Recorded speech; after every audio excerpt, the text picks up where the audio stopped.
one of the funniest, most inappropriate comedians of all time. And our first guest was lucky enough to call her mom. She has a new book called Lies My Mother Told Me, Tall Tales from a Short Woman. Please welcome Melissa Rivers.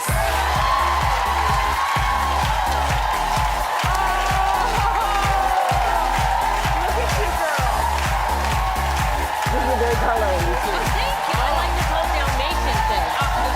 Thank you. Melissa! Hello. And by the way, your waist looks about like 2 inches. Oh, girl, thank you so much. I'm holding everything in, Can you breathe? No, I can't breathe at all. Doesn't matter. My stylist said, I don't care. You don't need to breathe. I don't care. And this is one thing I want to ask you, because you and your mom, JOAN Rivers, y'all helped build the red carpet. Yeah. And so I would like to say, what would you say? What do you think your mom would say about my outfit? Well, when I saw it on camera in the dressing room, I'm like, I love it. I love the hair. I'm loving the Thank you, makeup, girl. the fit. Thank you. Cheerful daytime. I just want to say, I not only do I love you, but I love your mom. And the last time, the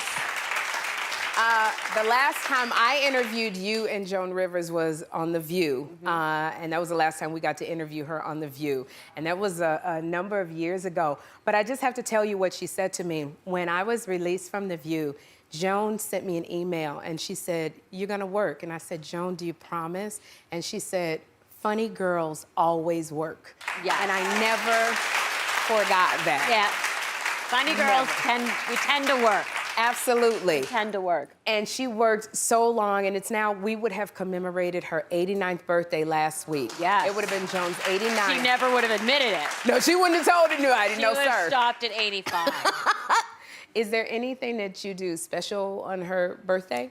You know, I light a candle with my son, and we say a little prayer, and move on. You know, I always, people say, like, you know, how are you doing? And I'm like, my mother, the way to most honor her legacy is to keep going.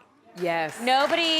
She used to have a saying, which is, everyone's allowed a weekend wallow. Okay. Meaning you can take maybe a week and feel sorry for yourself, and then put on your lip gloss, get the girls up, and head out. And head out. That's the best advice. That's the best. You're allowed, and that doesn't mean you're not sad, but don't, Right.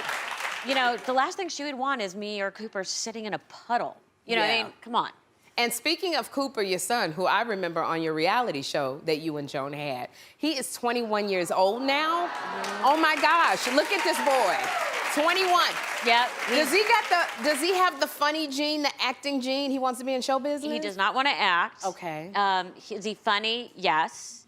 He's always been funny to the point where he's 21. Oh my God. So now that when he was younger, I used to have to explain to him that sarcasm is unbecoming. Yeah. At a certain age, and you don't have the right to be like, I was with a parent who was like, I couldn't laugh because I'm like, you can't say that. And I'm going, oh dear God, he's hilarious, you know? Yes. But you know, at a certain age, sarcasm is not funny. But they make you laugh so much you got to turn your head. What about you? Do you have that too? Yes, I got to turn my head. I'm like, he is so damn funny, but I got to go, you can't. Yeah. And or as I used to say to him, I suggest you think very carefully about the next thing that's about to come out of your mouth. Oh, that's a good one, girl. That was a good one. And the other good one was, I'm not that interested in your side of the story.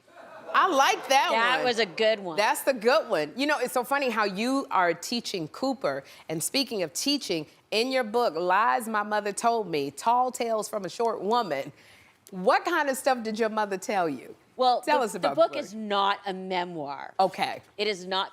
People read this and go, did she really think the Pilgrims were bad guests at the first Thanksgiving?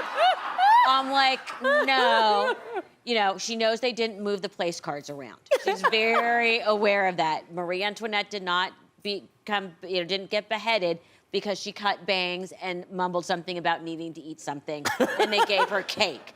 She was very aware of how these things really happen. But like any parent, we embellish. Absolutely. Like I always used to joke, it's like, you know, with our grandparents, I walked uphill both directions in the snow. And you're like, how could I walk both directions uphill? And they're like, that's what I did. Exactly. You know. It's so funny because I noticed in the book, you wrote in your mother's voice. Yes. Is there a reason why you wrote in your mom's voice? Because I could get away with so much. Yeah. You know what I mean? I could push my writing partner and I And he wrote one of my mom's books with her and is a great friend. And my mom and I used to fight with who got to write with him. So between the two of us, I mean, this is the pulled back version. Yeah. Because we would write as far and as crazy as we could and then pull it back. And obviously I know her voice, but it was really fun to be able, especially in this day and age, to write in her voice and get away with it. Yeah. And then counterbalance it with a very overly exaggerated version of my disdain. Yeah, and it worked perfectly. Yes. The way it comes in the book. And you know, there's so many celebrities who are fans. You have celebrities like do readings from different chapters of the book. Yes, I am on this amazing new platform called Fireside. Download it. Okay. If you haven't yet. It's an app. It's backed by some very important people. I'm not going to say whom. And it's a fully interactive show. Mm-hmm. So I'm live, the audience is live, the audience can laugh, the audience can applaud, you can ask questions, you get to come up on stage. And I've been doing what we're calling bedtime stories, where different celebrities and I are reading passages from my book. Like last week, Howie Mandel read the part of my mother. Oh, really? Yeah. That's funny. Margaret Cho, Carson Kressley, we have some really great ones coming up. And the stories are so silly that they're having fun with them. And if they're having fun, I'm gonna have fun listening to it. Howie read the one I call The Last Supper, which is my mother and Cooper at the Vatican, and her explaining to him that it wasn't the Last Supper, it was the last brunch. You know what? Man, I gotta tell you. But it is, look in the background. It's daylight. It is daylight. It had to be brunch. It wasn't supper. Right, and she kept saying Jesus had way too much style to do dinner. Of course he did brunch. When you talk in Joan's voice, it just makes me miss her so much because we're in this culture of cancel. And what we love about Joan was she was completely fearless. She spoke her mind. She didn't care. She didn't apologize. How do you think Joan and cancel culture would have fared together? Exactly. You like already. Not well. You know, in the beginning, people kept saying, "What do you think? What do you think?" And I would say, I'd hope she would get sort of grandfathered in like Chappelle, right? Okay, yeah. And then I started thinking, how would she handle this? And the best I can come up with, and I'm pretty sure I figured this one out, was she would come out and say, "Well, I'm not allowed to tell this joke anymore." And then do the jokes. And then do the joke. And I'm also not allowed to do this one and then tell the jokes. You know? Yeah. I think that's how, and feel free to take that. I like But I it. think that's how she would have done it, and it would not have stopped her. She just would have done a setup saying, okay, you don't want to hear it, don't listen. I just give so much honor to Joan Rivers because she came before me and opened up the door for women like me. And I know that a long time ago, her and Chelsea, Joan Rivers and Chelsea Handler had this big old feud. It was just a big mess. But then Chelsea came on your podcast not too long ago. Well, tell me what happened. That was actually last week, I think. When they inducted my mother into The Hall on that Netflix comedy special, I didn't know who was going to be doing the introduction. And then when I found out it was, after the fact, that it was Chelsea, I lost my cookies. I can't say, yeah, I know that. And I can't say effing lost my. But nonetheless, that's what happened. Yeah. And then I didn't even know about it till someone texted me, what'd you think? And then someone sent me the clip. And she was so heartfelt and so lovely and said, that she was too arrogant and young to know what she was doing and who this person was. And it was so heartfelt. So, of course, you know, being the complete and total whore that I am, I'm like, come on my podcast. Because, you know, that immediately I'm like, gotta get this one. Yeah. And we talked about it on the podcast, and she said the exact same thing. And I was very honest about my reaction and chatted about that. And I walked away absolutely adoring her. So smart. Yeah.